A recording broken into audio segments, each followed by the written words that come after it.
All you need is love. John Lennon wrote those lyrics over 50 years ago, and they are as relevant now as they were back in 1967, especially in the world of culinary. We meet a man who's making Filipinos fall in love with Spanish cuisine all over again. We say hello to our friends from 4 of the top restaurants in Boracay who are here spreading love in the city while their island is closed.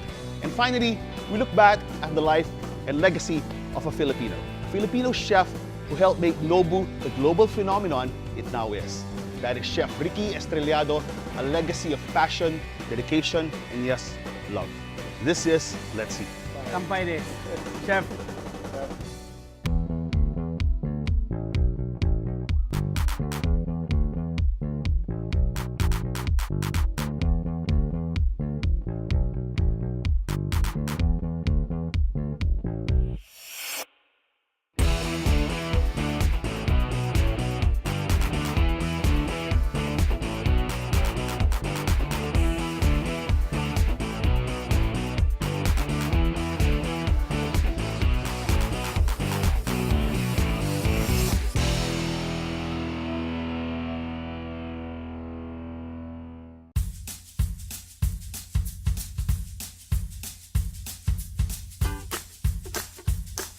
My first trip to Boracay was way back in 1989.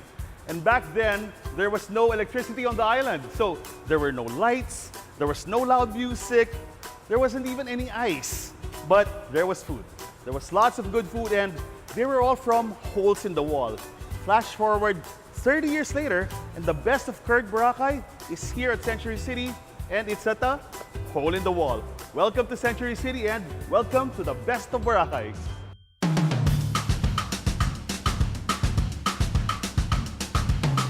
Spicebird has a cult following on the island.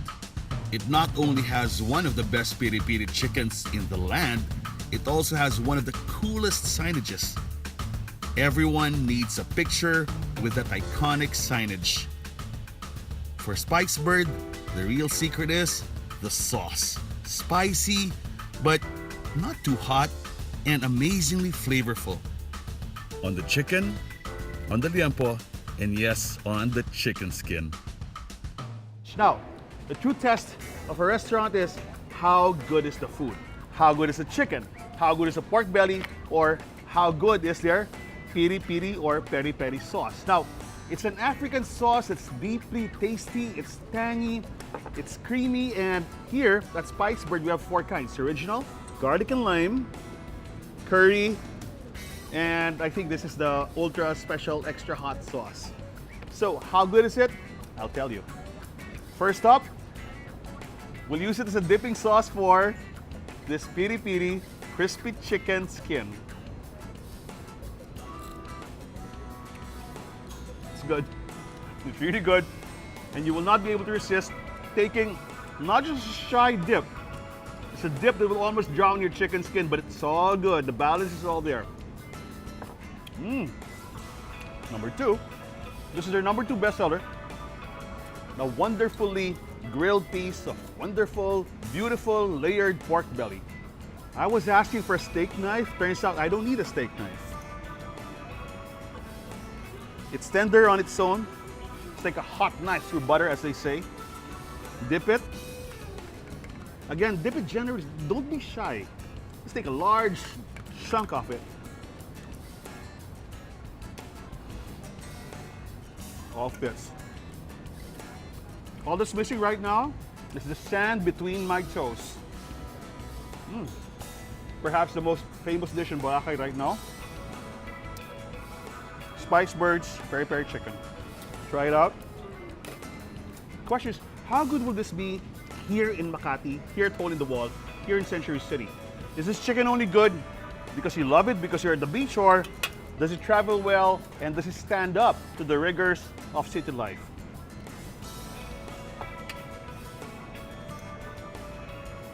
It does. It's worth the trip to the noisy, crowded, mall in Boracay. But when it's back here, it's worth the trip to crowdy, noisy Makati. Spicebird, everyone. See you at Hole in the Wall.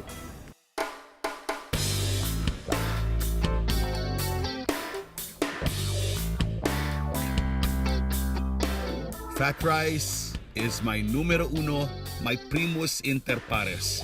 Their chakalawong is as good as any from Vietnam. Their crab fat wings, decadent. And my number one, the cereal pork. The evolution, Pinoy style of course, of Singapore's world-famous cereal prawns.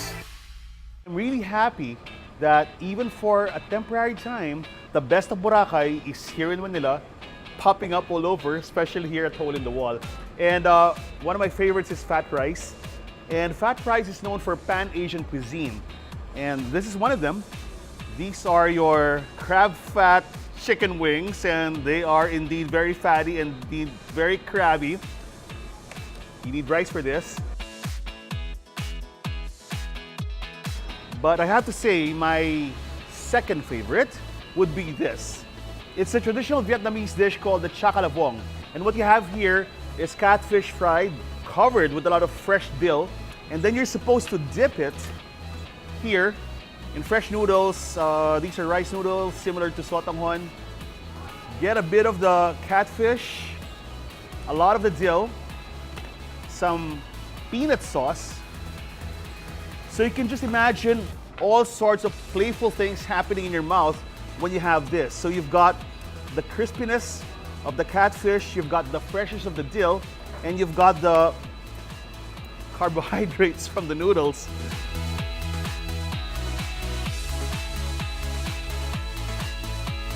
But I have to say, my number one, numero uno, ultra favorite dish here are the cereal salt and pepper pork. I can just have them, the cereal by itself, which is like, I'm not sure what it is, they're oats, okay? So I can have this cereal by itself, it's mostly oats. It's got a nutty flavor, it's toasted. Then maybe there's butter, but it's really, really rich. And it just covers a whole pile of really scrumptious pork ribs. Paquito is all about sticks of barbecue. Japanese barbecue, that is, yakitori, grilled masterfully, street food turned into bowls of comfort food.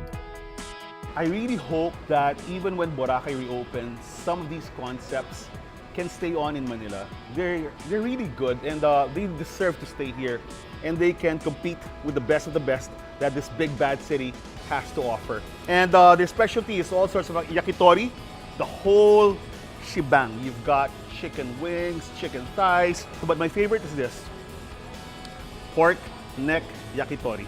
And it comes in a really, really hefty bowl with an egg, with rice, all the good stuff. Or you can just order it by the piece and enjoy it like a simple yakitori barbecue stick. I need a beer. I really need a beer. Good stuff, guys.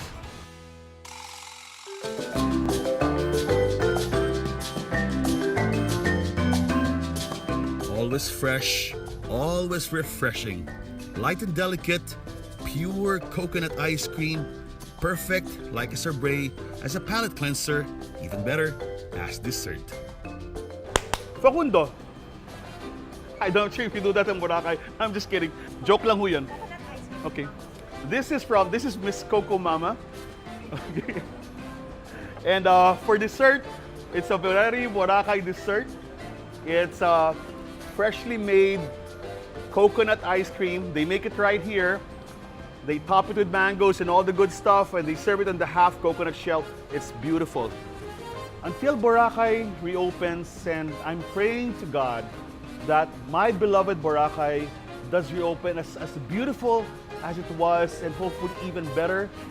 I will be thankful if that happens. But for now, I am thankful that the best of Boracay is right here in Manila at the Hole in the Wall.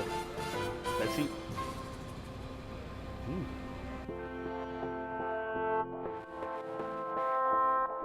Natalia Moran, born and raised in Manila, studied culinary in Italy. She's a chef whose heart now belongs to Boracay. She now calls it home. You have their passport, I guess. I'm not sure what you call it. The permit. The permits, the So, ID that yeah, you so need what's to it get like into now? Well, The now, past 3 months? yeah. Well, the beach, of course, is very quiet and Yeah. very clean because there's nobody there, except Right. for the locals who go there. But the main road is still a lot under construction. But I'm so happy that you managed to bring in like over 50 of your That's staff actually here. the main reason for the pop-ups. The main reason of the pop-up is just to give our staff employment. At least, if not the whole 6 months, at least for like 3 months at Yeah. least, right?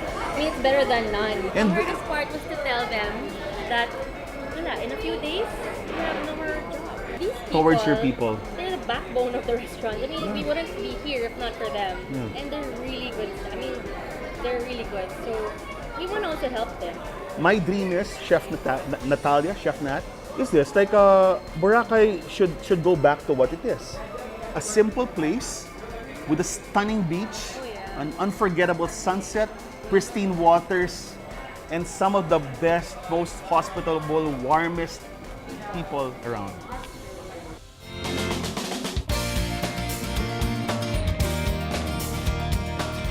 It's been voted as the most beautiful beach in the world. But perhaps our Boracay really needed a breather. Time to rest and recharge. So, when we all come back this October, when it reopens, this time, let's make sure to take better care of her. After all, she is ours. Our beautiful island, Boracay.